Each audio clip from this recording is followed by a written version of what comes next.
Pour la première fois dans une élection européenne, l'automobile s'invite dans les débats, ou plutôt la fin de vente des véhicules thermiques en 2035 et l'arrivée en Europe des véhicules chinois. Il est vrai que l'automobile constitue un pilier fort du Green Deal et cette mesure décidée en juillet 2021 et adoptée définitivement en mars 2023 fait couler beaucoup d'encre et cristallise le débat entre industriels, constructeurs en tête, et partis politiques. Ce Green Deal se fonde sur une volonté, la réduction des émissions de gaz à effet de serre de l'Union européenne d'au moins 55% d'ici à 2030 par rapport au niveau de 1990. Stratégie emblématique, le Green Deal comprend un paquet de près de 45 textes, tous secteurs confondus. Émissions de CO2 des véhicules légers et poids lourds, règlements sur les batteries, mécanisme d'ajustement carbone aux frontières, révision de la législation sur les VHU qui n'a pas été adoptée, infrastructures de recharge. Bref, le secteur automobile pèse lourd dans les réformes, mais pas que. L'automobile, selon Luca De Meo, président de l'ACEA et directeur général de Renault, c'est plus de 20% des recettes fiscales de l'Union européenne, avec un peu moins de 400 milliards d'euros. Pour évoquer ces enjeux de l'élection européenne dans le secteur automobile, sont à mes côtés Pascal Canfin, bonjour. Ancien ministre, bonjour, président de la Commission Envie au Parlement européen, candidat de la liste Renaissance menée par Valérie Hayé du groupe Renew. Brice Hortefeux, ancien ministre, député européen, candidat de la liste LR menée par François-Xavier Bellamy du groupe PPE en Europe. François Calfon, vous êtes membre du bureau national du PS et candidat de la liste PS, justement menée par Raphaël Glucksmann, parti SED. Thomas Sopardi, bonjour. Vous êtes directeur du GERPISA et chercheur au CNRS. Et Xavier Oran, délégué général de Mobiliance, Fédération des services de l'automobile. Merci beaucoup, messieurs, d'être avec nous ce matin. Je tiens à préciser que les candidats des autres partis ont également été conviés, mais n'ont pas donné suite à notre invitation. Nous allons essayer également pour votre côté de respecter un temps de parole tous les trois et vous aurez chacun vos questions, bien évidemment. Alors, Pascal Canfin, vous étiez justement dans la précédente mandature et vous êtes notamment un des fervents défenseurs du Green Deal qui a été adopté précédemment, une inflexion de textes réglementaires, comme on l'a vu tout à l'heure également. Quel bilan vous dressez justement de ce Green Deal et qu'est-ce qu'il reste à faire et qu'est-ce que vous avez loupé ou en tout cas réussi ? Dans le domaine de l'automobile, justement, pourquoi on a plusieurs textes ? Vous dites inflation réglementaire. Parce que c'est Luca De Meo qui le dit. Une fois qu'on fixe une règle qui permet de donner de la prévisibilité aux constructeurs et à l'ensemble des acteurs économiques, ce qui génère les investissements. Luca De Meo le rappelait, on a 100 milliards d'investissements de la part des constructeurs automobiles et de l'ensemble de la chaîne de valeur qui sont prévus en Europe dans la mobilité zéro émission. Pourquoi ils sont prévus ces 100 milliards d'investissements et donc ils vont créer de la valeur ajoutée, ils vont créer des emplois sur tous les territoires, précisément parce qu'on a fixé les règles du jeu. Et une fois qu'on fixe les règles du jeu sur les standards, c'est-à-dire sur le niveau de performance qu'une voiture doit atteindre, immédiatement, on va mettre une autre règle du jeu sur les batteries. Parce qu'on veut se protéger, et j'imagine qu'on va en parler, de l'invasion de batteries chinoises. Puis une autre règle du jeu sur les bornes de recharge, parce que vous n'avez pas de voiture si vous n'avez pas de borne de recharge.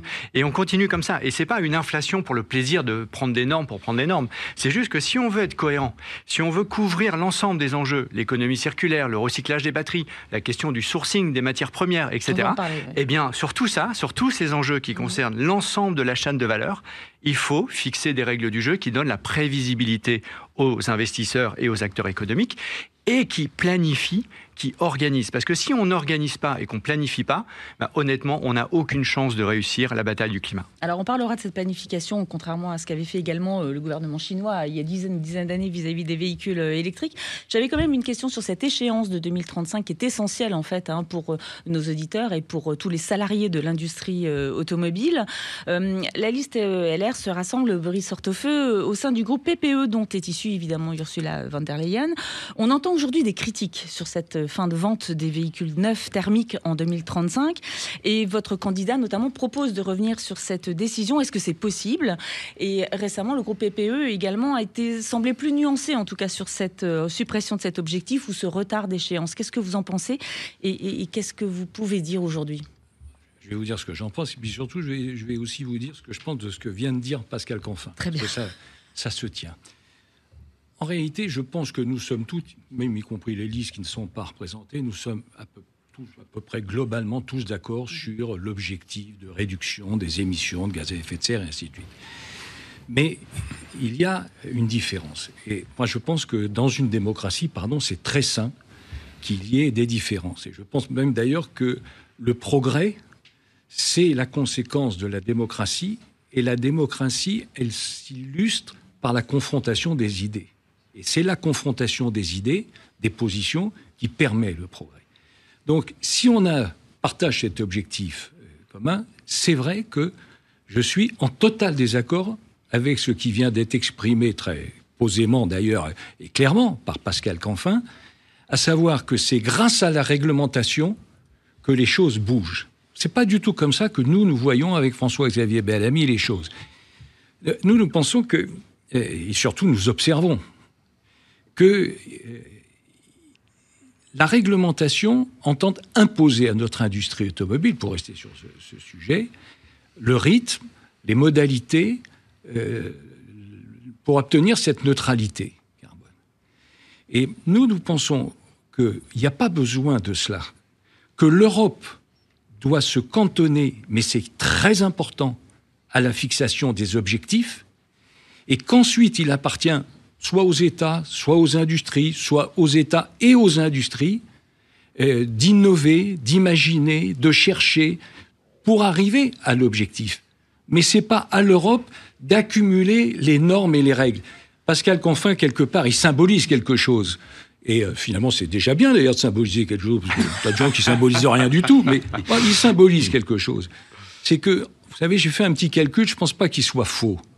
Mais c'est un calcul personnel, donc il faudra vérifier les statistiques quand même. Mais je pense qu'en 20 ans, sur les 20 dernières années, on a édicté 1000 normes par an. 1000 normes par an. Sur l'année 2023, 578 textes ayant valeur plus ou moins législative ont été écrits, publiés, dont certaines d'ailleurs sont d'une complexité absolue. Donc nous, ce que nous disons, c'est qu'on observe simplement. Bien sûr que l'Europe a fixé un calendrier, mais moi je vous dis, entre 2018 et 2022, si vous regardez ce qui s'est passé, il n'y avait pas la réglementation européenne. L'offre de véhicules électriques a été multipliée par 3. Les ventes par 5, les parts de marché multipliées par 10. Il n'y a pas besoin de la réglementation tatillante européenne. Donc c'est une vraie différence. Il y en avait une. Peut-être s'exprimer un petit peu. Oui, absolument. Ou alors c'est pas un débat, c'est une suite de monologues. De toute façon, mais ce que je voudrais quand même chacun d'entre vous, c'est votre position sur le report de cette échéance de 2035. Je veux quelque chose de clair. D'accord, mais on peut peut-être essayer d'avoir une vision sur la transition écologique. Donc on est dans une révolution de type schumpeterien, il y aura des vivants et des morts. Et donc nous disons, je reprends un peu un slogan connu publicitaire, le progrès écologique ne vaut que s'il est partagé par tous. Et puisque nous sommes ici dans le groupement des industries qui finalement accompagnent en aval toute la production automobile, nous disons qu'il peut y avoir un Waterloo industriel comme nous l'avons connu dans la téléphonie. Souvenez-vous, il y avait des acteurs européens, même français, qui ont tous disparu. Alors, il y a une pomme sur le téléphone, mais tout est chinois. Eh bien, demain, si nous n'y prenons garde, tout sera chinois. Et le Waterloo industriel, il est de 3 ordres. Il est du côté des constructeurs et de la filière automobile, il y aura des morts. Et donc le métier du politique, c'est d'accompagner parce que nous souhaitons cette transition. Et du côté du territoire, les travailleurs, pardon de le dire, mais les territoires et les travailleurs, certes, il y a des gigafactories dans le Nord-Pas-de-Calais, et nous le saluons, mais je pense encore aux fonderies, je pense encore aux usines à Cléon qui n'ont pas encore retrouvé, je parle de la France, mais partout en Europe, leur vocation. Est-ce que nous allons mourir guéris de la transition écologique? Il faut fortement accompagner. Et enfin, je le dis, le progrès ne vaut que s'il est partagé par tous. Ça rejoint votre question sur la revoyure. Il faut absolument accompagner les catégories populaires qui sont dépendantes de la voiture dans les territoires périurbains. Je rappelle d'ailleurs que la carte électorale, puisque nous ne sommes pas dans un club de boules, mais dans un débat politique du vote populiste, elle suit ces territoires qui ont subi la désindustrialisation. Donc si nous souhaitons, comme par hasard, les absents ont toujours tort, on peut leur taper dessus. Monsieur Bardella ne souhaite pas la transition écologique et souhaite la destruction finalement de la valeur. Nous souhaitons un progrès partagé. Ça répondra sur d'autres questions, parce que vous êtes un peu inquiète de mon développement, sur le petit véhicule, sur le véhicule électrique qui est accessible, parce qu'aujourd'hui, je constate que cette révolution industrielle, peut-être trop de normes, pas assez de politique, mais on voit que du côté de M. Macron, on raisonne du côté des industriels et pas du côté des catégories reprend populaires. Le slogan de LR et du RN, moi je suis, je suis surpris. Mais je sais que dès qu'on s'occupe des catégories populaires pour du tout, pour les aider, alors on est renvoyé au vote populiste. Juste une réponse simple et claire clair par rapport à la question que je vous ai posée. Alors, pour ou contre le report de l'échéance de 2035 ? Pour le report, parce que c'est un pari. Cette date de 2035, c'est un pari qui est, à mon sens, beaucoup trop risqué, qui ouvre la voie à la Chine, qui pénalise les catégories, j'allais dire, modestes et rurales, ce qui a été indiqué, ce qui a été indiqué est juste. Vous savez, le gouvernement avait prévu 100 000 bornes en 2022. Eh ben non, il a fallu attendre un an plus tard pour obtenir les 100 000 bornes. Et je rappelle que 80% du territoire européen est un territoire rural. Et donc, ce sont les milieux ruraux pour lesquels ça sera les plus compliqué. Donc, pour le report, répondez-moi à la question. Pour ou contre le report de l'échéance de 2035 ? Donc, tout à fait contre, et si vous avez bien entendu le sens de mon intervention, mais cela nécessite une prise de conscience massive qui n'a pas lieu. Effectivement, ce n'est pas simplement les normes, l'accompagnement social, l'accompagnement industriel, l'accompagnement des territoires. Vous êtes incroyablement défaitiste. Pour le maintien à 2035, tout en étant contre les moyens d'y parvenir. Donc c'est un peu incohérent. Alors, je pense que ce n'est pas avec des normes qu'on sauve les travailleurs et les territoires. Exactement. C'est avec encore une fois, la liste par rapport à la Luxman est intéressant, rejoint la position de LR. Vous allez défendre cette position. Évidemment, et quelle est la dernière prise de parole ? La dernière prise de parole des industriels, des constructeurs, du patron de Stellantis, du patron de la filière française, Luc Châtel. Une information fiable et sûre. Luc Châtel, qu'est-ce qu'ils disent, d'accord ? Et Tavares, ils disent on ne veut pas changer les règles du jeu, on ne va pas faire du flip-flop, on ne va pas changer en permanence. Pourquoi ? Parce qu'on s'est engagé, le coup est parti. Et vous êtes tous les deux incroyablement défaitistes sur notre capacité de mener à bien cette bataille de politique industrielle. Mais justement, on est en train de changer les choses. Justement, on est en train de changer les choses. Premièrement, on a une politique industrielle qui fait que, si je prends l'exemple français, on va produire 2 millions, et c'est pas des lubies, c'est la conséquence concrète des investissements qui sont déjà décidés. D'accord ? Dans les batteries, dans les véhicules, dans les différents sites, soit nouveaux, soit existants. On va produire en France 2 millions de voitures électriques. Donc on va produire pas électrique, plus électrique, électrifiées. On va produire plus de voitures demain grâce à la transition qu'on en produit aujourd'hui. Oui, parce que vous faites comme si exactement, on est à 1,3 million en thermique et énormément descendu. Exactement. Et donc on s'est organisé pour rebondir grâce justement au changement de technologie. Parce que le thermique, vous faites comme si c'était aujourd'hui un paradis extraordinaire, mais le thermique, deux choses.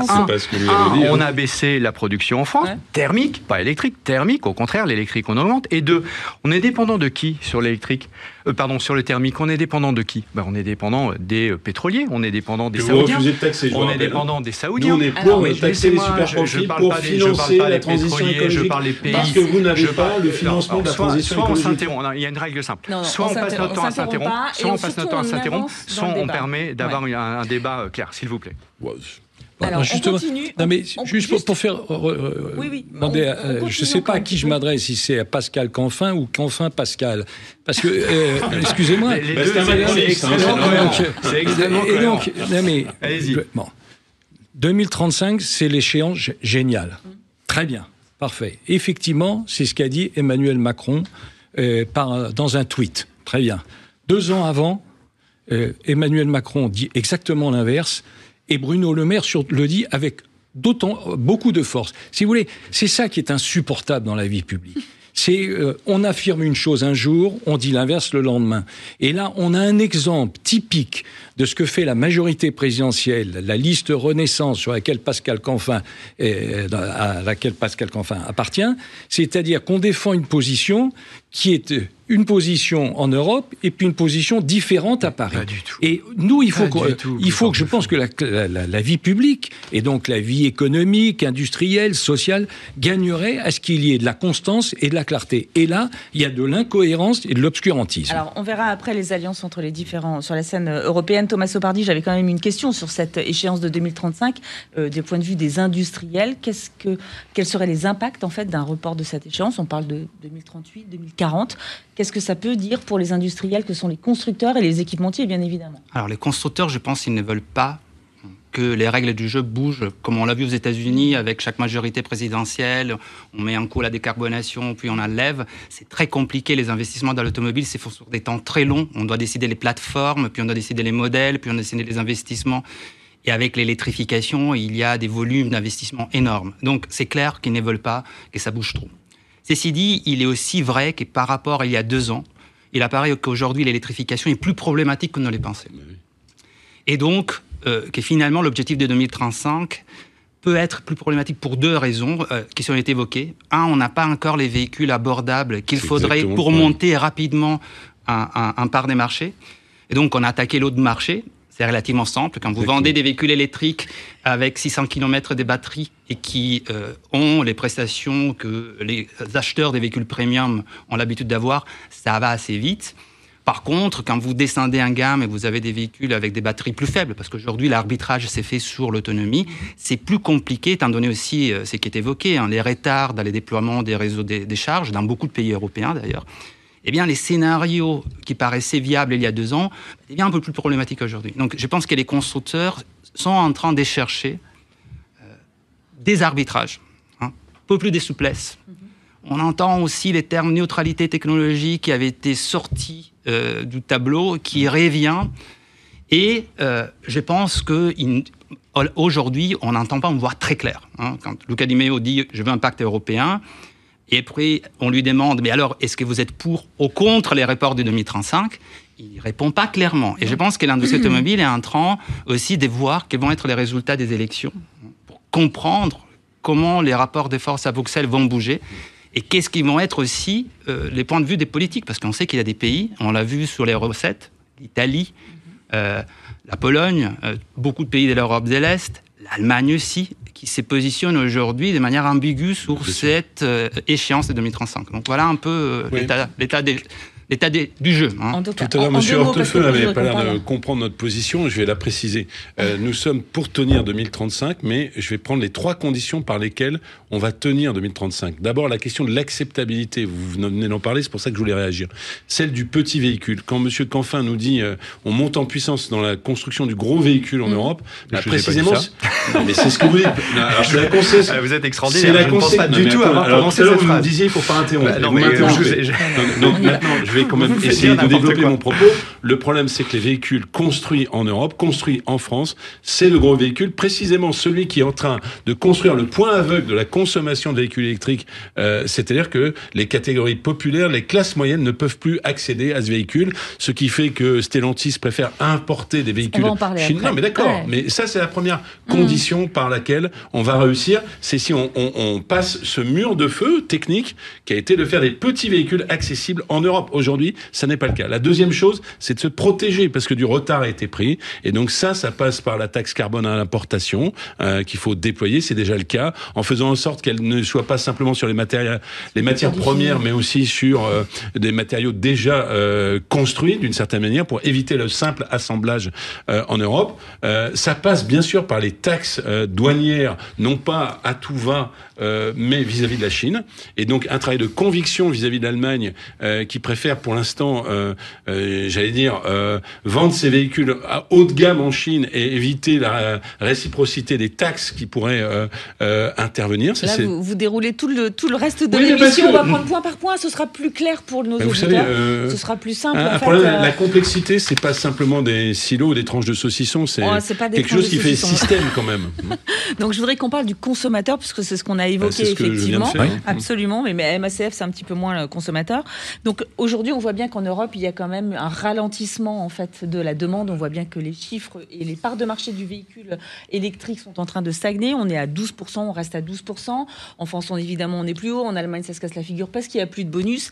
Est-ce qu'une des solutions, notamment, serait de proposer une aide européenne, une aide universelle, j'allais dire européenne, qui évite aussi la concurrence entre les différents pays européens? Xavier Oran, qu'est-ce que vous en pensez? Est-ce que vous prenez cette possibilité? Déjà, quelques mots pour remercier les 3 partis qui ont accepté ce matin d'être présents. Je pense que les absents ont toujours tort. C'est un débat démocratique qui est hyper important à 3 semaines des élections. Et je constate qu'une fois de plus, malheureusement, l'automobile arrive bien tard dans la campagne. Bien tard. En Europe, c'est 13 millions de salariés. 13 millions de salariés. En France, c'est 1 million. Vous avez au niveau de Mobilian 170 000 entreprises et 600 000 actifs. c'est un objet du quotidien, c'est un objet de passion, c'est un objet qui fait partie de notre patrimoine historique, économique, social. C'est une industrie, c'est une filière au sens large qui est un vecteur de progrès. Vous parliez de progrès tout à l'heure. Il y a la stimulation des idées, il y a aussi la stimulation des technologies. L'automobile à lui seul, c'est plus d'un tiers de la R&D en Europe. C'est 20% des recettes fiscales. Bref, c'est un secteur absolument considérable qui est confronté depuis quelques années à une métamorphose, beaucoup plus qu'à une révolution, mais une métamorphose, parce qu'il y a 3 caractéristiques majeures dans cette mutation, dans cette transition écologique. On oublie souvent le mot de transition. D'abord, l'intensité de cette transition, l'amplitude au niveau des chaînes de valeur, et puis la vitesse de cette métamorphose. Et donc, ça vient percuter l'ensemble de la chaîne de valeur, à la fois au niveau de l'industrie, mais aussi de la distribution et des services dont on parle peu, alors que ces entreprises sont bien souvent devenues, malheureusement, le premier employeur, en tout cas pour la France. Moi, ce que je retiens des propos qui viennent de se tenir, c'est que d'abord, le débat sur l'automobile, c'est un débat qu'il faut approfondir, parce que ce n'est pas que franco-français, c'est un débat européen. Nous appelons avec la PFA à l'élaboration d'une vraie politique industrielle au niveau européen, et puis surtout à clarifier, parce que en vous écoutant, il y a des idées qui sont bonnes, sans faire mon normand de service, mais de part et d'autre. Mais du point de vue de nos auditeurs, des consommateurs et des salariés sont extrêmement désemparés par cette transition. Et puis les consommateurs sont complètement paumés, pour dire les choses simplement aujourd'hui. Et on le voit effectivement dans les chiffres des ventes, par rapport à ta question à l'instant. Les chiffres des ventes ont été considérablement boostés depuis 2018-2019, c'est un fait, avec des croissances à 2 chiffres. Mais la trajectoire observée est en train de décrocher par rapport aux hypothèses qui avaient été élaborées au moment du Green Deal. Et donc, effectivement, ça jette un doute sur les choix stratégiques qui ont été opérés, avec toutes les dimensions géostratégiques, de dépendance, au niveau de l'aval, tel que vous l'avez évoqué tout à l'heure. Et donc, on est dans un moment très particulier où le marché est en train de se chercher, il y a une hésitation objective, et on ne sait plus, où tout se passe comme s'il n'y avait plus de cap. Et donc, ça explique en partie le désarroi des acteurs, alors que, effectivement, les investissements ont été faits. Donc, il n'y a rien de pire pour une industrie du temps long et une industrie de volume telle que l'automobile que l'absence de prévisibilité et de stabilité de la réglementation. Et de fait, en parlant de réglementation, je peux vous assurer que sur la prochaine mandature, en l'état actuel des textes, avant même que les élections se tiennent, il y a déjà une 40aine de textes, au moins, qui sont prévus sur l'agenda par rapport à la filière automobile stricto sensu. Donc quand on parle d'inflation normative, la question qu'on se pose, nous, dans la filière, c'est ne faut-il pas mieux prendre les choses par l'innovation plutôt que par la réglementation, qui a été une vision, nous semble-t-il, un peu excessive depuis l'élaboration du Green Deal. Revenons à mon sujet sur l'aide globale européenne, harmonisée en tout cas, parce qu'on voit bien qu'il y a une problématique et une incertitude, parce que même en France, en fait, tous les ans, les conditions changent pour obtenir un bonus ou un leasing 15 fois en 5 électrique. Ans. Voilà, Est-ce qu'on peut avoir une règle simple sur ces aides à l'électrification des véhicules neufs? Alors, dans l'idéal, oui. Et d'ailleurs, la négociation budgétaire avec le Fonds social pour le climat, plus de 100 milliards pour accompagner les ménages qui en ont besoin, ça va être de l'argent européen. Ensuite, nous, en France, on a pris par exemple une décision sur le bonus écologique, la toute récente, qui consiste à drastiquement réduire les bonus si la voiture n'est pas faite en France et en Europe. Résultat des courses, les voitures chinoises ne représentent plus que 10% des voitures qui bénéficient du bonus, des voitures électriques, contre 50% avant qu'on change les règles du bonus. Donc ça veut dire quoi? Ça veut dire qu'on a la politique industrielle pour produire en Europe, parce que si on ne produit pas en Europe, forcément on importe, et en parallèle, on change les règles du jeu. Typiquement, on vient de changer le bonus écologique pour faire en sorte que les voitures faites en France et en Europe soient privilégiées. Bon, est-ce que ça, on est capable de l'imposer partout en Europe? Si je vous dis, là, si je réponds à votre question en disant je veux que ce soit le même... voulait servir d'exemple justement pour les autres pays, mais n'a pas été vraiment suivi. Si la réponse est oui, si on est capable d'avoir un bonus écologique qui favorise le Made in France et le Made in Europe, alors oui, on peut imaginer européaniser le bonus écologique. Si le prix pour européaniser le bonus écologique, et donc simplifier, ce serait de renoncer au fait qu'on privilégie les voitures faites en France et en Europe, à ce moment-là, la réponse est non. Donc je ne peux pas vous faire je ferai une réponse très honnête, parce que nous avons le souhait. Est-ce que les conditions politiques sont réunies, notamment, est-ce que les Allemands et le gouvernement socialiste allemand acceptera ça? J'en sais rien. Écoutez, déjà, il y a une chose qui n'est pas dite. Élargissons un tout petit peu le sujet au financement du verdissement de l'automobile, parce qu'il y a aussi toutes les bornes. On n'y arrivera pas si on n'a pas des ressources financières propres de l'Union européenne qui passent par une taxation des super profits, et notamment, on l'a dit tout à l'heure rapidement, et notamment des super profits issus finalement de l'industrie carbonée, de l'industrie pétrolière. Ça, c'est une source qui nous paraît tout à fait essentielle. La deuxième chose, ça a été un peu évoqué, il y a un dumping social à l'extérieur de l'Union, il y a un dumping social à l'intérieur de l'Union. Et il y a une plateforme de laquelle l'agression chinoise s'organise, qui est la Hongrie, qui va implanter une usine BYD, qui n'a pas de cadre social équivalent en autre. Non, mais la question de la protection finalement de notre propre industrie passe aussi par des conditions sociales convergentes, par un SMIC européen et par l'accompagnement des travailleurs. Sans quoi, j'ai dit tout à l'heure, le progrès ne vaut que s'il est partagé par tous. Ce qu'on constate, c'est qu'en réalité, gros véhicules, petits véhicules, c'est pas les mêmes personnes qui accèdent. Pardon, mais destruction de valeur dans vos métiers, c'est énorme ce qui va se passer, parce que le secteur de la réparation automobile, il va falloir l'accompagner par je ne sais quel métier d'ailleurs, parce que c'est pas du tout au même périmètre. Bref, il faut absolument financer par des ressources nouvelles, accompagner bien plus massivement que c'est fait. Moi, ce que je regrette dans votre vision, qui est, on est d'accord par exemple sur la modification de la prime automobile qui privilégie les véhicules français et européens, mais je trouve que vous êtes bien en deçà sur les questions d'accompagnement territoire, d'accompagnement social. Je vous ai fait le même reproche. Merci de reconnaître cette bonne décision du gouvernement. Vous savez, on peut avoir une pensée autre chose que Twitter. Le point, c'est que vous êtes bien en deçà de... Vous me rassurez. Bien en deçà sur l'accompagnement des travailleurs, l'accompagnement des territoires, puisque vous mettez un trait d'équivalence entre les entreprises françaises et salariés français et finalement la Hongrie, où en réalité c'est une tête de pont pour les véhicules chinois. Brice Hortefeux, en fait, vous avez un petit peu de retard, je pense, de temps de parole par rapport aux deux autres. On va rattraper ça. Votre vision, justement, sur une aide européenne et sur une fiscalité européenne du bonus, par exemple. Effectivement, parce que le débat était très intéressant et ça parle un peu surtout... Voilà, on va reprendre après. Je pense qu'il faut bien préciser les choses de manière à ce qu'il n'y ait pas d'ambiguïté pour ceux qui nous écoutent.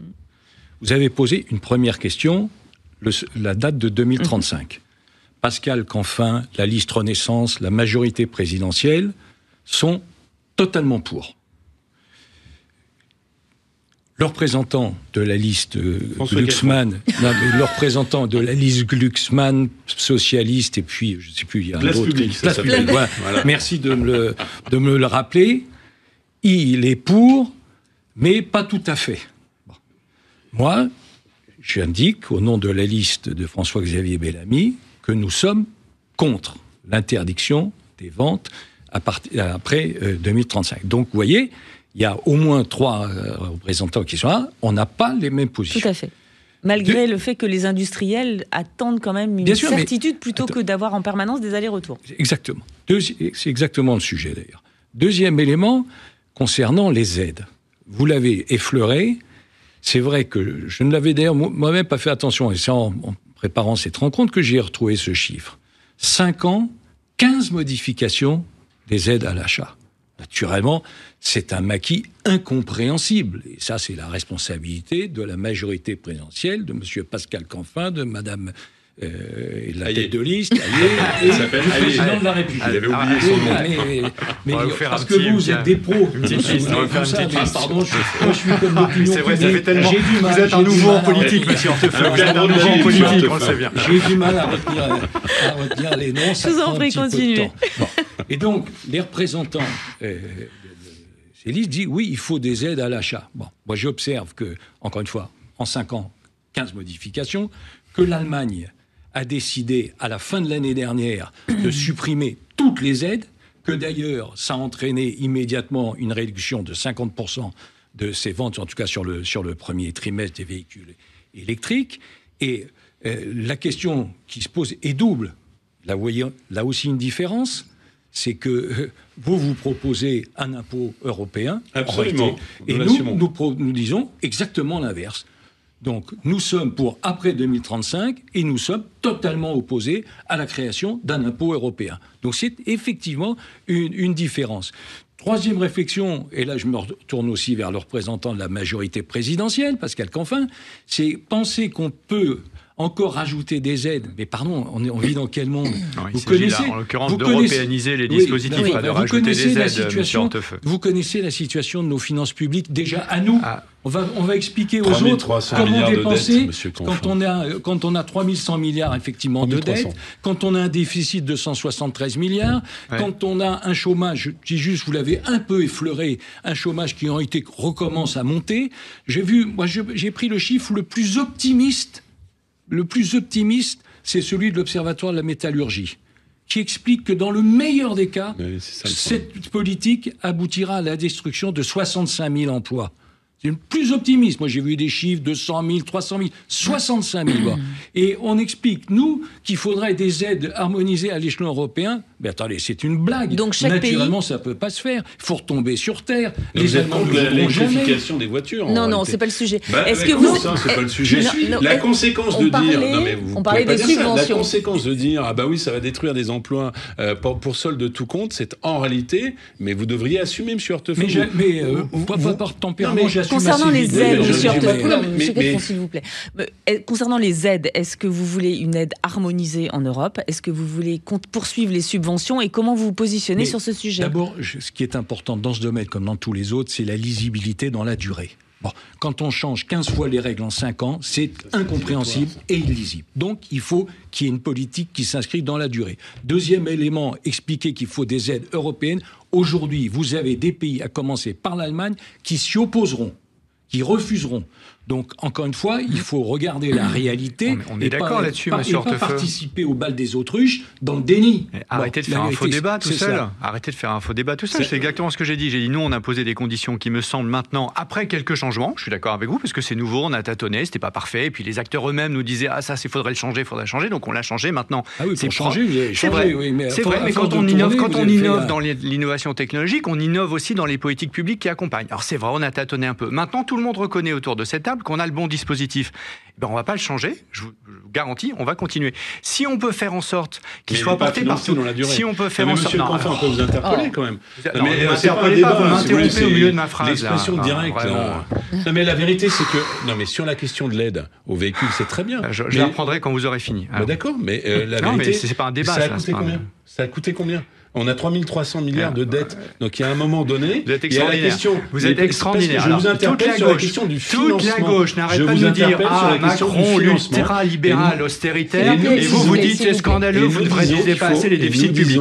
Vous devriez vraiment avoir la transition écologique. Je suis vraiment surpris par vos argumentaires qui reprennent toujours les argumentaires de la droite contre la position de Glucksmann. Mais peu importe. Donc, je reviens.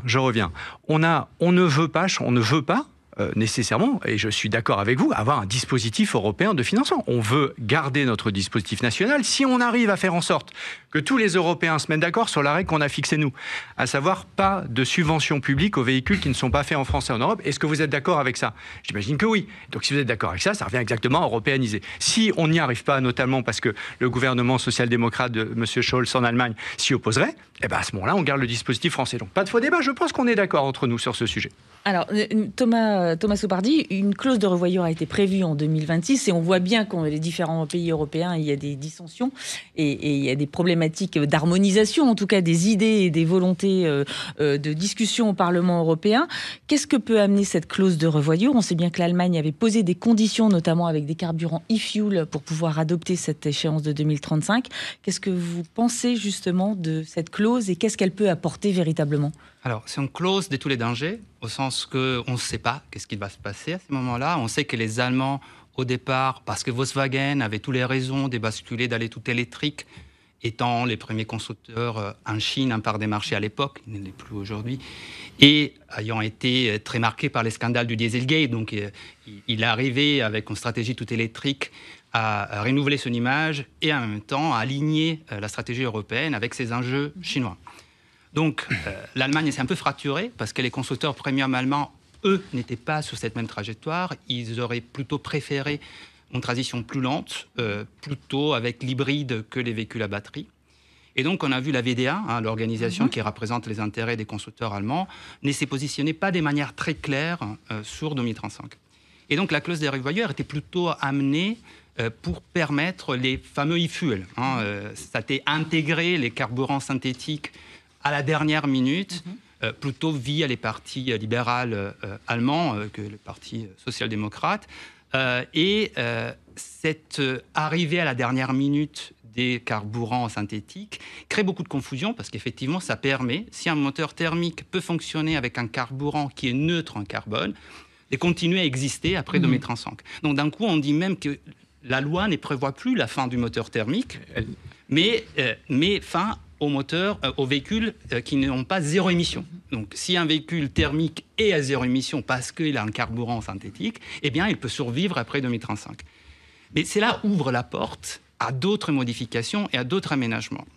Et on voit qu'effectivement, la position allemande, vous l'avez évoqué, est un peu ambiguë, parce que d'un côté, les partis d'Ursula von der Leyen disent non, nous, on veut plus la fin du moteur thermique en 2035, mais les partis populaires européens, lui, il dit on ne la touche pas pour l'instant. Donc, qu'est-ce qui va se passer? Ça dépendra un peu des forces en jeu. On a vu, je l'évoquais, les Italiens aujourd'hui, les partis de Giorgia Meloni, ses représentants à Bruxelles que j'ai entendus récemment, ils parlent des neutralités technologiques. Or, si on parle des neutralités technologiques, ça veut dire on va garder les moteurs thermiques après 2035. Et après, c'est une question des formulations. Comment on va formuler les choses? Est-ce qu'on va, par exemple, dire qu'au lieu d'arriver à 2035, date limite, on donne aux constructeurs, par exemple, un laps de temps pour se mettre en conformité. Et donc, au lieu d'une année, c'est 3 années. Donc, on passe de 2035 déjà à 2038. Et puis, on commence à remettre sur la table ce qui est évoqué, la neutralité technologique. Donc, pas tout électrique, mais d'autres solutions technologiques. Tout ça va être mis sur la table. Et donc, effectivement, on ne sait pas. Personne ne sait qu'est-ce qui va se passer en 2026. Parce que ça dépendra des résultats des élections européennes, des rapports de force qui vont se structurer à Bruxelles après ces élections. Et ça dépendra aussi de la manière dont les constructeurs vont se mettre d'accord entre eux sous quelle voie technologique. Et là, on revient au problème des départs. Il y a Luca De Meo qui a fait une lettre à l'Europe. Et cette lettre à l'Europe dit « Je veux un pacte européen pour un véhicule d'entrée de gamme ». Et de l'autre côté, vous avez des constructeurs qui souhaitent les carburants synthétiques pour des véhicules de très haute gamme, hybrides, rechargeables. Vous n'avez pas dit c'est combien le litre de e-fuel, monsieur? Il coûte très cher. Non, mais combien? Ça parle à tout le monde. Voilà, 5 euros. 5 euros. 5 euros le litre de e-fuel. Il faut juste comprendre.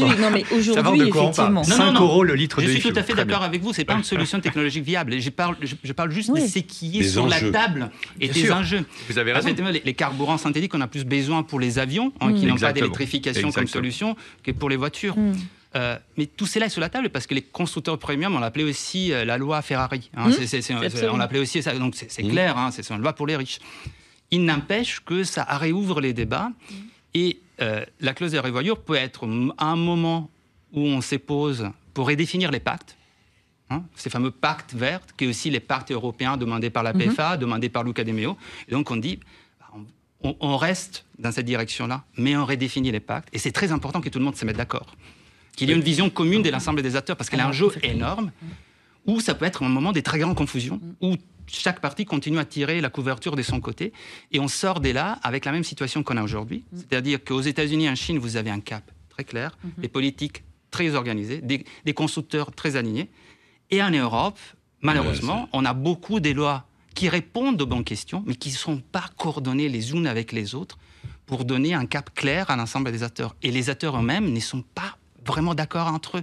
Il y a encore ces conflits entre la vision allemande et la vision française qu'on doit résoudre. Donc je pense que ça va être un moment extrêmement important et c'est très important qu'on le prépare aujourd'hui. Donc je pense que ces débats sont... C'est essentiel justement cette clause de revoyure et justement la discorde en fait qui existe entre les pays majeurs en Europe, que sont évidemment la France, l'Allemagne, l'Italie et les autres également qui profitent de certaines situations. On parlera du cas de la Hongrie tout à l'heure sur un autre sujet.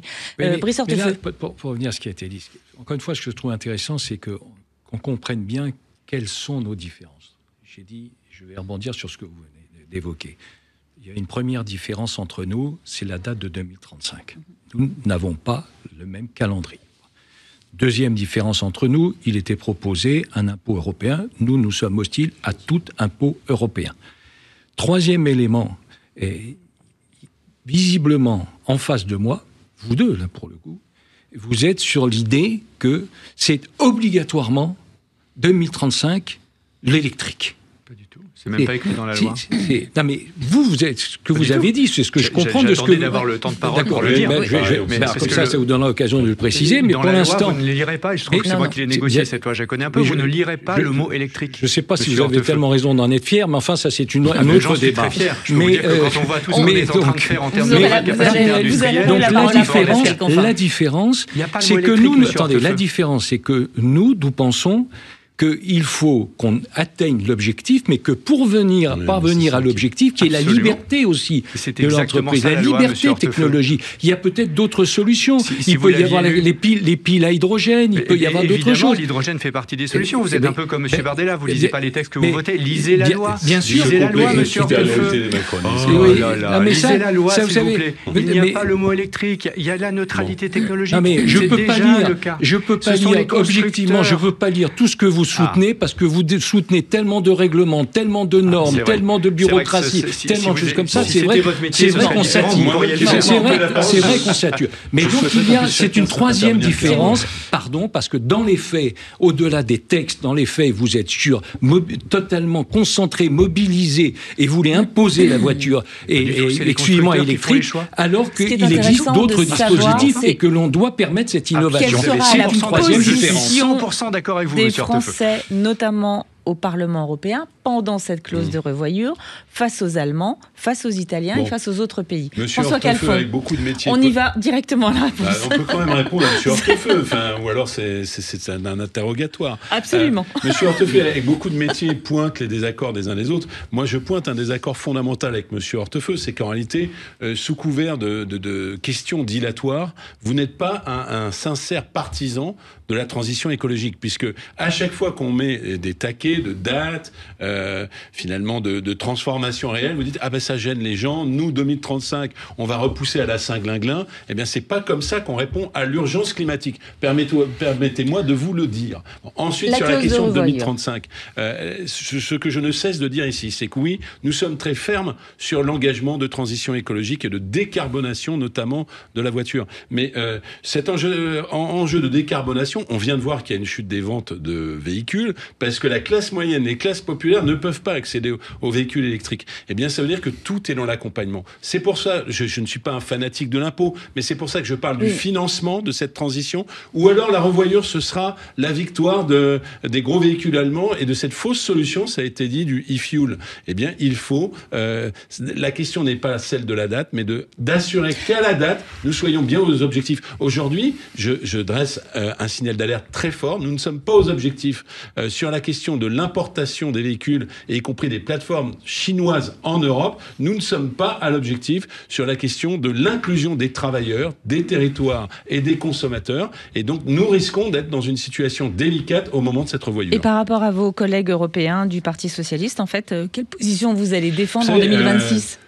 Monsieur, avec beaucoup, là encore, de malice, Monsieur Canfin nous explique que les Allemands ne sont pas d'accord avec nous, mais peut-être lui-même est d'accord au sein de Renew avec ses camarades des Pays-Bas qui font une alliance avec l'extrême droite. Donc vous voyez, il y a des différences de pays au sein de l'Union européenne. Le rapport avec la voiture. Mais le rapport, c'est simplement, vous savez parfaitement mieux que moi, puisque vous êtes parlementaire européen, qu'il y a des logiques de parti, il y a des logiques de pays. Et bien dans la logique de pays, qui est la logique allemande, une fois qu'ils se sont aperçus que la balance entre l'exportation de véhicules à forte valeur ajoutée en Chine et l'invasion de véhicules chinois n'est pas favorable à l'Allemagne, eh bien ils joueront peut-être plus sincèrement le jeu, parce qu'il y a un sujet d'industrie automobile allemande, d'une réelle conversion énergétique vers l'électrification, et en abandonnant les fausses solutions qui sont l'absence de règles à l'importation et le e-fuel qui évidemment n'est pas adapté à l'automobile et à l'automobile populaire. Pascal Canfin. Moi, il me semble que contrairement à ce que ce débat pourrait laisser penser, et on a une stratégie. Ensuite, on peut être d'accord ou pas avec cette stratégie. Monsieur Hortefeux n'est pas d'accord avec cette stratégie, mais on a une stratégie. On produit en Europe les batteries, règlement batterie, où nous faisons émerger dans toute l'Europe, en France, dans les Hauts-de-France, 17 000 emplois. Moi qui viens des Hauts-de-France, qui ai vécu la désindustrialisation de ce territoire, je peux vous dire que 17 000 emplois dans l'industrie verte, c'est extraordinaire. Donc on le fait en France, évidemment, on le fait des gigafactories partout en Europe. 2, on sécurise les matières premières, le lithium par exemple, pour pouvoir faire des batteries chez nous. Pour ça qu'on fait un accord commercial, par exemple avec le Chili, que vous n'avez pas voté, alors que c'est l'accord commercial qui nous permet justement de baisser les tarifs, avoir accès au lithium et être moins dépendant des batteries chinoises. C'est le deuxième élément de la stratégie. Troisième élément de la stratégie, on a déjà acté l'extension du mécanisme d'ajustement carbone aux frontières, la fameuse taxe carbone aux frontières, à l'industrie automobile, c'est à partir de 2026. Tout ça ne rentre pas en place en même temps, tout simplement parce que dans la vraie vie, vous ne pouvez pas avoir le même jour des mises en place de des dizaines de règles. Déjà qu'on nous dit qu'on en fait trop, si en plus on avait fait ça, donc on y va progressivement, mais c'est déjà le cas. On est dans une période de test. Exactement, 2026, l'automobile, c'est en train de se mettre en place. C'est une période d'observation. Non, c'est pas l'observation, on est les premiers au monde et on en est très fiers, très fiers. La France défendait, d'ailleurs depuis Jacques Chirac, cette idée. Ça faisait 30 ans qu'on défendait la taxe carbone aux frontières. Jusqu'à présent, tous les autres avaient échoué. Nous, on a réussi, c'est fait. Ça, c'est de l'efficacité concrète, c'est du résultat. Cette taxe carbone aux frontières, elle va couvrir l'industrie automobile et aussi l'industrie aéronautique d'ici 2026, et donc les produits finis, bien évidemment. Troisième pilier de la stratégie. Quatrième pilier de la stratégie, on a déjà acté un fonds de transition juste pour les salariés des sous-traitants de l'industrie automobile, qui seront négativement impactés par l'évolution de la mobilité vers la mobilité zéro émission. Il y aura beaucoup de gagnants. Là, je vous rejoins. Au début, vous le disiez, il y aura des gagnants. Mais il y aura aussi des perdants. Comme toute évolution schumpeterienne, comme toute évolution du capitalisme historique, comme toute révolution industrielle. On ne va pas figer le progrès technique dans le temps. Donc, il y a des gagnants. Les fameux 17 000 emplois dans les Hauts-de-France, c'est extraordinaire. Et il y a des salariés qu'il faut accompagner en termes de formation professionnelle. Et je crois qu'à Mobiliance, vous êtes bien placé pour le savoir. Mais quatrième ou cinquième élément de la stratégie, parce que je déroule, parce que j'ai l'impression d'avoir des gens comme si... Et je pense que fondamentalement, on est d'accord là-dessus. Et tant mieux, parce que moi, je valorise plutôt le compromis et le consensus, parce que ça donne de la stabilité aux industriels, que les faux débats. Quatrième ou cinquième élément de la stratégie, l'économie circulaire. Le fait de recycler les batteries en France et en Europe. Ça, c'est créateur d'emplois, c'est créateur de valeur. C'est déjà acté, encore dans le règlement batterie. Toutes les batteries devront à un moment donné être recyclables. Et c'est pour ça qu'il faut s'opposer aujourd'hui très fort à une technologie chinoise. C'est le fait que les Chinois collent les batteries et on ne peut plus les recycler. Il y a aussi des Américains. Et les Américains. Absolument. Tesla, en l'occurrence. Vous avez raison.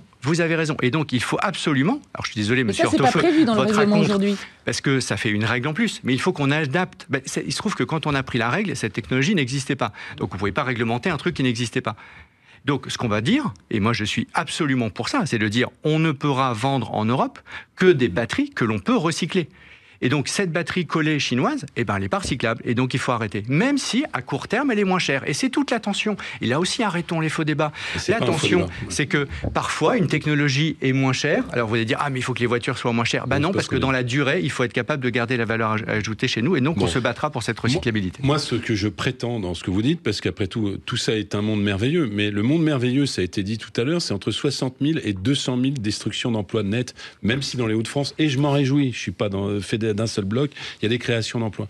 Et là, je pense que clairement, le compte n'y est pas en termes de reconversion. Là encore, je parle des nécessités de financer la transition écologique, d'avoir des projets industriels, parce que vous nous parlez beaucoup des Hauts-de-France, mais qu'est-ce qui va se passer en Normandie, à Cléon, qu'est-ce qui va se passer à Rennes pour PSA et à Stellantis, qu'est-ce qui va se passer? Je crois que les patrons des groupes respectifs ont déjà une stratégie. Enfin, vous savez, dans votre monde où les patrons, soi-disant, créent des emplois, on crée du chômage, et vous durcissez les gens qui nous écoutent considèrent effectivement que les patrons créent des emplois et les entreprises créent des emplois. Je suis assez d'accord avec cette phrase. Et votre seule réponse à l'augmentation du chômage, c'est de durcir les règles d'indemnisation du chômage, c'est-à-dire de taper les victimes. Je reviens sur un point quand même, c'est que à chaque fois, vous nous dites... parce que vous ne l'assumez pas trop. Ici, à Bruxelles, vous l'assumez parfaitement. Vous nous dites, mais nous, on vote les accords de libre-échange. Mais la réalité... Mais d'accord, mais vous assumez totalement.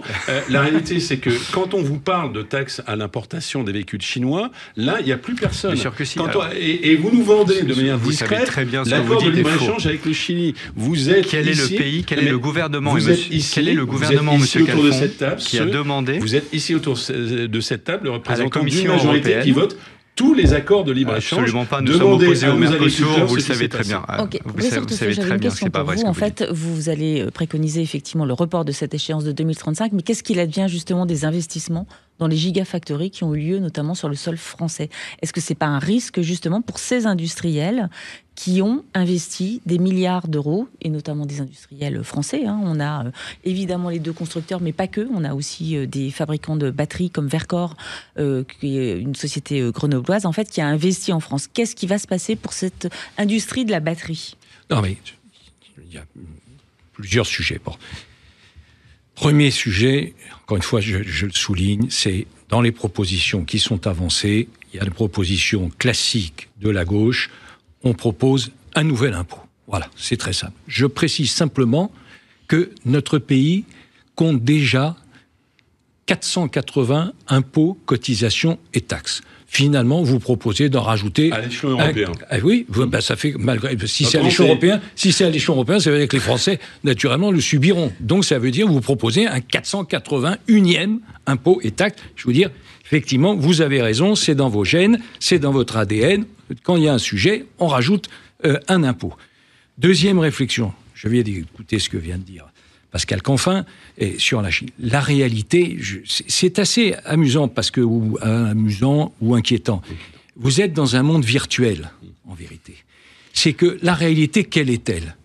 C'est que la Chine, qui était le premier marché mondial, est devenue le premier producteur mondial, et que 75% des batteries qui sont utilisées proviennent de Chine. Aujourd'hui ? Oui, aujourd'hui, absolument. Justement, toutes les gigafactories dont on parle vont mettre fin à ça. Donc, non, parce que la mesure de 2035, ça va dans un premier temps au moins accélérer les importations chinoises. Ça va les accélérer. Ça accélère la production, non ? Oui, mais ça va les accélérer. Donc, je ne dis pas que c'est votre ambition ou votre volonté, mais c'est ce que vous allez nous contraindre à subir, c'est-à-dire l'ouverture, la bienvenue, finalement, au marché chinois. Mais c'est la conséquence. Moins de 10% des voitures électriques vendues en France aujourd'hui sont chinoises, moins de 10%. Non, c'est même hors bonus, elles ont des prix 2 fois moindres. C'est la réalité. Mais parce que, pour une raison très simple, c'est là, puisque vous êtes le promoteur de tout cela, vous n'avez pas apporté la solution. Pour une raison très simple, c'est que le véhicule électrique coûte en moyenne, je parle sous votre couvert, 8 000 € de plus que le véhicule classique. Et donc, quelle est la solution des constructeurs ? J'ai bien entendu que vous en preniez acte, mais je n'ai pas compris quelle était la solution pour le citoyen, pour le rural, pour ainsi de suite. Quelle est la solution ? Je vous réponds tout de suite. C'est un mot. Je voudrais juste qu'on réponde. Le leasing. Je voudrais juste qu'on réponde. Mais pas du tout, justement. Tous les constructeurs automobiles ont je suis d'accord là-dessus. L'industrie de la gigafactory en France ? Bien sûr, c'est important. Non, c'est important. Ils ont investi massivement. Et si on repousse 2035, est-ce que c'est un risque pour cette industrie ? Non, tout dépend quel est le rythme auquel on le fait. Non, je ne pense pas que ça remette en cause, moi. D'accord. Okay. Sur le leasing, effectivement, on sait, mais ça c'est aussi une stratégie des constructeurs et pas que pour les véhicules électriques. C'est aussi une manière de fidéliser le client et de le faire payer. Oui, mais c'est extrêmement simple. Avec une problématique de valeur résiduelle. Tout le monde résiduelle, s'accorde à dire, moi le premier, qu'aujourd'hui, au moment où on parle, une voiture électrique, c'est plus cher à l'achat qu'une voiture thermique. Aucun problème. Consensus entre nous. Par contre, ça coûte moins cher à opérer.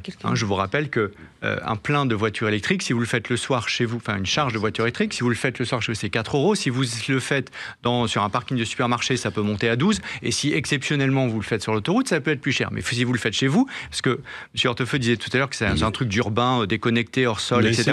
Là, regardez les chiffres. Là encore, moi, je regarde les chiffres. Mais arrêtez maintenant. Je vous interromps quand même parce que vous faites cet argument à chaque fois. Les gens n'ont pas les moyens de s'acheter 2 voitures, une voiture du quotidien. La moitié des voitures électriques sont vendues en milieu rural. Pourquoi ? Parce qu'en milieu rural, vous rechargez chez vous, 4 € la charge. Deuxièmement, parce que la borne, ça veut dire que la station-service, elle est chez vous, elle est dans votre garage. Et qu'en milieu rural, parce que moi, je ne suis pas du coup déconnecté, contrairement à ce que vous dites, en milieu rural, il y a de moins en moins de stations-service. Ça veut dire qu'il faut faire de plus en plus de kilomètres pour aller faire le plein. Mais alors c'est contradictoire, parce qu'on sait que... Mais pardon, vous êtes totalement en contradiction avec ce que vous dites. La moitié des ventes se fait en milieu rural, monsieur. 52% pour être très précis, selon les derniers décomptes. C'est plus facile d'avoir une borne de recharge à la campagne que dans une copropriété sobriété, en tout cas. Oui, mais en même temps, l'objectif, c'est l'émission, le moins d'émissions possible négatives. Et on sait très bien qu'aujourd'hui, si on prend le cycle d'une vie d'une voiture électrique sur des distances longues, puisque vous évoquez le rural, eh bien, ça induit les distances longues, eh bien, c'est plus polluant que le véhicule thermique. Donc c'est contradictoire. Non, stop. Peut-être que notre expert pourrait établir la vérité. C'est totalement faux. Il a pris la main dans le sac du fait qu'il n'est pas un sincère partisan de la conversion au véhicule électrique, puisqu'il nous explique que le véhicule électrique est plus polluant. Sur les longues distances, absolument. Sur les longues distances, mais vous avez parfaitement raison. Attendez, je viens d'être mis en cause. Je vous confirme totalement, je ne suis pas obnubilé par le véhicule électrique. Ce que je veux, c'est la neutralité. Ce que je veux, c'est la neutralité. Avec tout moyen, c'est donc la liberté qui doit être laissée aux entrepreneurs. Vous faites ce que vous voulez, c'est déjà la loi. Merci beaucoup. Non, même pas une seconde. On a parlé de cette problématique, s'il vous plaît, Monsieur Calfon, on a parlé de cette problématique des consommateurs, du coup. Vous nous avez emmené sur le débat de la consommation. Xavier Oran, est-ce qu'on n'a pas pris le problème à l'envers en ne prenant en défaut que les ventes de voitures neuves? Est-ce qu'il n'aurait pas fallu traiter la décarbonation du parc, le parc européen qui a 12 ans d'âge aujourd'hui? Est-ce que ça n'aurait peut-être pas été un bon début, en tout cas, pour décarboner et rendre cette problématique de la transition énergétique plus simple à mettre en place? Je vois quasiment l'heure être passée, et donc je vais d'abord remercier donc on répond vite.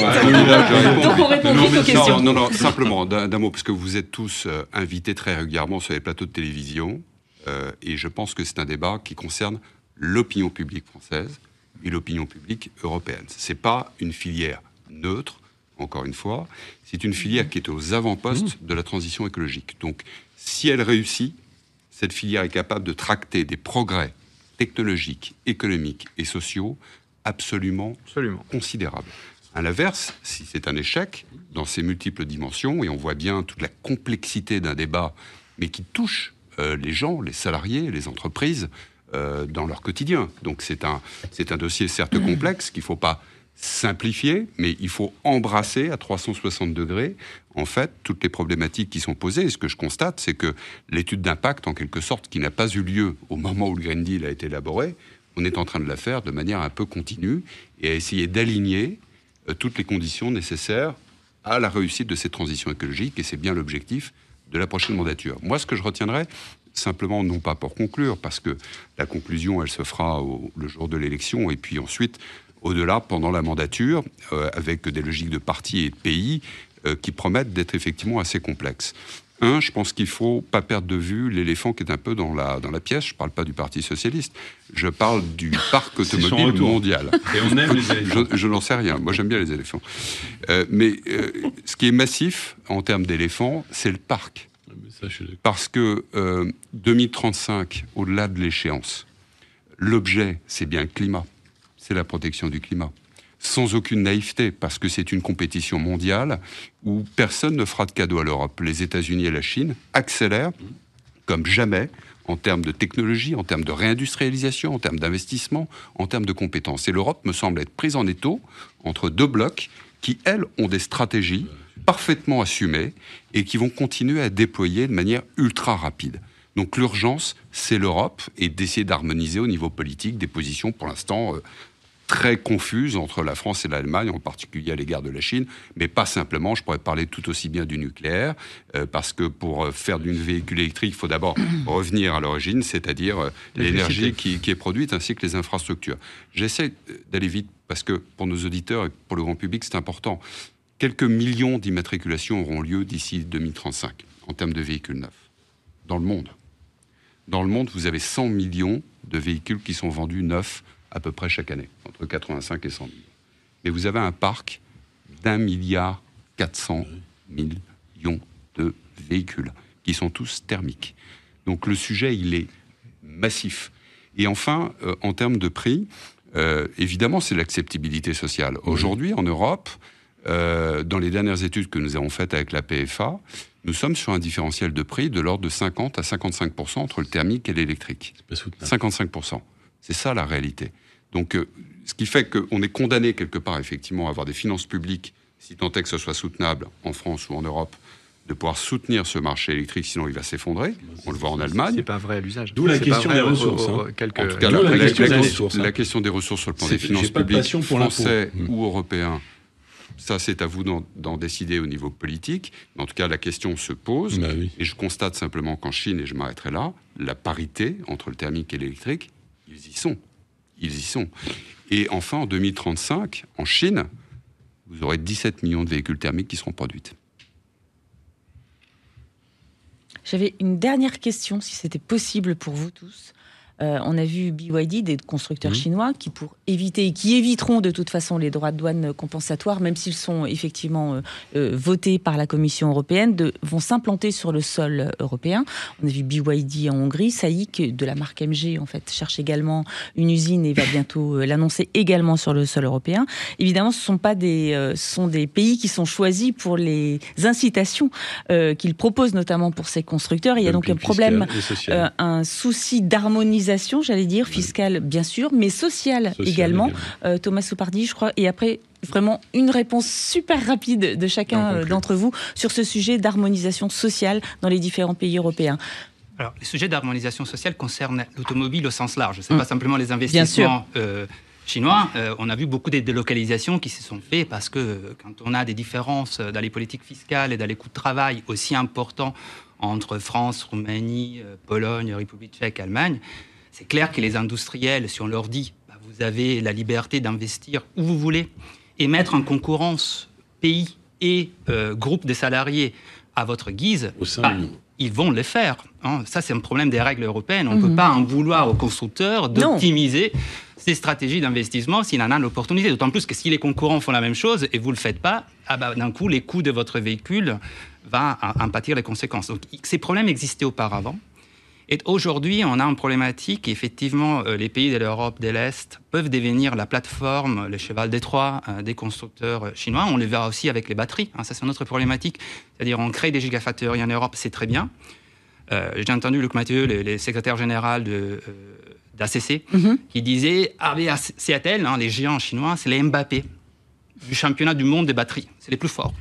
Donc, d'un coup, si on reste sur des règles de jeu qui ne le sont même pas, mais qui seraient des règles des jeux où tout le monde a les mêmes opportunités, eh bien, c'est les plus forts qui vont gagner.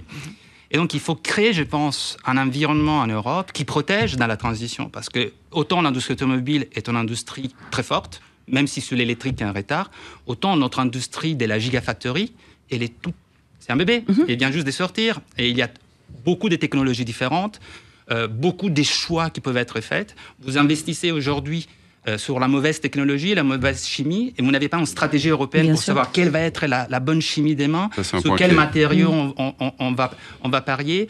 Et puis, il y a tous les arbitrages qui ont été évoqués par Pascal Canfin sur prix. On choisit les batteries les moins chères, mais aussi réparabilité. Donc, comment on aligne la réglementation sur la réparabilité, sur les nouvelles technologies, quels matériaux on va chercher. Vous voyez, tout ça demande une coordination et demande aussi une protection. La technologie n'est pas mature, donc autrement dit, elle n'est pas stable aujourd'hui, il faut en avoir conscience, et on assiste en plus à une fragmentation des sujets dans le monde.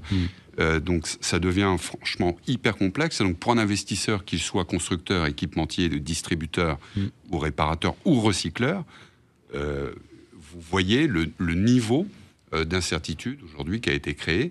Et il est impératif là, qu'au cours de la prochaine mandature européenne, les conditions puissent s'aligner et qu'on arrive ensemble à mener une politique industrielle européenne de puissance par rapport à la Chine, et d'affirmation par rapport à la Chine et aux États-Unis. Sinon, moi, je le crains. Notre industrie, on parle beaucoup de l'Europe qui est en danger de mort. Moi, je pense que c'est l'industrie aussi automobile européenne qui est clairement Vous vouliez juste préciser, Thomas, vital qui est engagé. Sur ces points-là, d'un coup, les leasing, qui est un peu en question. Pourquoi les sociétés des leasing ont été identifiées comme étant des mauvais joueurs? Vous louez vos voitures électriques plus chères. Les loueurs longue durée, absolument. Parce qu'ils ont incertitude sur la valeur résiduelle du véhicule électrique. Juste d'un point sur le leasing social, là, j'en profite. Il y a une incertitude sur les valeurs résiduelles. Donc, il y a effectivement le risque d'une usine à perte d'ici 3 ou 4 ans. Premier point. Mais deuxième point, ça je le dis à l'attention du gouvernement et non pas des autorités européennes, mais s'il y avait des projets au niveau européen, il faut y faire attention. Aujourd'hui en France, ce sont les entreprises qui ont en réalité fait l'avance de trésorerie pour les clients finaux en termes de bonus et de leasing social. Et à l'heure où on se parle aujourd'hui lundi, il me manque à peu près 350 millions d'euros qui ont été en réalité payés par des PME et qui sont dans une situation absolument incroyable. Elles doivent emprunter pour financer les avances qu'elles ont effectuées dans l'intérêt de la transition écologique. Et là, je dois dire que de ce point de vue-là, c'est pas sérieux et que quand on parle de transition écologique, il faut parler de financement, il faut parler de durabilité, il faut parler justement, on est dans un club qui s'appelle Trajectoire Durable. Il n'y aura pas de trajectoire durable sans que tous ces points, entre guillemets, d'intendance, de détail, aient été réglés de manière parfaitement rigoureuse par les autorités compétentes, qu'elles soient nationales ou européennes d'ailleurs. Brice Hortefeux, une dernière question avant la fin de cette émission. Est-ce que l'Europe a vraiment les moyens d'une politique industrielle commune ou pas? Oui, c'est un sujet tellement vaste que là, vous me proposez une demi-heure de débat supplémentaire. Les moyens, aujourd'hui, elle ne les a pas. L'ambition, elle doit l'avoir. Ça, c'est une réalité. Et c'est vrai en matière économique et en matière sociale. Mais puisque c'est la fin de l'émission, moi, je voudrais bien, encore une fois, que chacun prenne ses responsabilités au nom des listes que nous représentons. Moi, vous avez toute la question, ça tournait autour de 2035.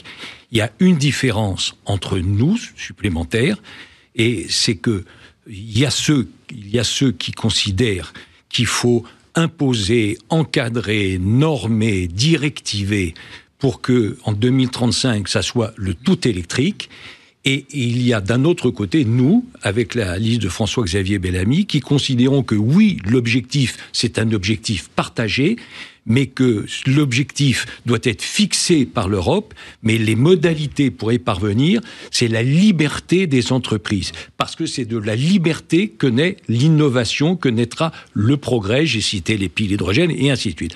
Donc il y a une différence. Eux, en face de moi, ils sont 2035, le mur, c'est comme ça, c'est pas autrement, c'est électrique. Et nous disons, il faut l'objectif, bien sûr, mais en même temps, la liberté à l'entreprise. Nous faisons confiance à l'entreprise pour innover. Merci, monsieur Hortefeux. François Kallefond. Écoutez, les choses sont simples. C'est-à-dire que l'objectif, oui, il est à la décarbonation. Vous n'êtes pas sur cet objectif. Mais nous disons que toutes les conditions requises, sociales, de formation, fiscale, doivent être mises en œuvre. Je rebondis sur ce que vous disiez. Ça veut dire aussi, oui, qu'il faut aller vers une fiscalité commune, avec un taux d'imposition commun des entreprises pour arrêter le dumping fiscal en Europe, qui est destructeur de valeur, parce que c'est pas isopérimètre la transformation, il y aura des destructions d'emplois, mais en Europe occidentale, si on ne fait rien, bien plus qu'en Europe orientale. Donc ça, c'est le premier aspect des choses. Et bien sûr, le cadre social, et le cadre social, c'est quoi? C'est d'éviter le dumping social au sein de l'Union européenne et de monter en puissance sur le SMIC européen. Alors ça ne veut pas dire le même salaire partout, mais ça veut dire quand même une convergence salariale pour éviter que les voitures consommées ici, made in Europe, ne soient plus fabriquées en France. Pascal Canfin. Je voudrais dire que tous ceux qui nous écoutent et nous regardent savent qu'on est à l'aube d'une transformation absolument majeure de leur secteur. Et que moi, je continue de plaider, comme je l'ai fait aujourd'hui, pour de l'organisation, de la prévisibilité. C'est pour ça que je suis contre la proposition de revenir sur ce qu'on a déjà voté, parce qu'on ajouterait du chaos à la difficulté dans laquelle on est déjà aujourd'hui d'organiser, de planifier le plus rationnellement possible cette transition. Deuxièmement, je suis pour la liberté technologique. Et M. Hortefeux, lisez le texte, lisez enfin le texte, puisqu'il n'est écrit nulle part, et nous avons aussi un expert qui l'a lu, il n'est écrit nulle part dans ce texte le mot électrique. Et vous pouvez le confirmer. C'est un enjeu de performance. C'est un véhicule zéro émission de CO2, et j'en profite pour le dire pour les enjeux de santé publique, zéro émission de particules fines qui causent 44 000 décès par an. Eh bien, zéro émission, on peut y arriver par l'hydrogène. On peut y arriver par la pile à combustible, on peut y arriver par la batterie, et si demain on y arrive encore par une autre solution technologique, aucun problème. Parce que oui, on est pour l'innovation, mais on est pour l'innovation utile. Et ensuite, on accompagne les industriels. Je l'ai expliqué, j'ai essayé de l'expliquer au cours de cette émission. On a une stratégie avec plusieurs piliers que l'on déploie partout. Et on le fait en dialogue permanent permanent avec les industriels sur toute la chaîne, de Eramet qui va chercher le lithium au Chili jusqu'aux organismes de formation professionnelle dont vous faites partie pour organiser la transition des salariés qui nous écoutent. Et donc cette stratégie-là, je pense que c'est la bonne, c'est celle qui nous permettra d'être gagnants, de façon à créer de la valeur industrielle, investir davantage chez nous dans nos territoires et gagner cette bataille du climat qui nous concerne tous. Eh bien, merci à tous. Merci d'avoir été présents pour cette émission de ce matin. J'espère que nous avons été assez clairs. Nous avons essayé d'aborder le maximum de sujets, mais c'est tellement vaste que, évidemment, en 1 heure, c'est un petit peu compliqué. Merci à tous. Surtout, allez voter le 9 juin prochain et nous nous retrouvons bientôt pour une prochaine émission du Club Trajectoire Durable. Au revoir.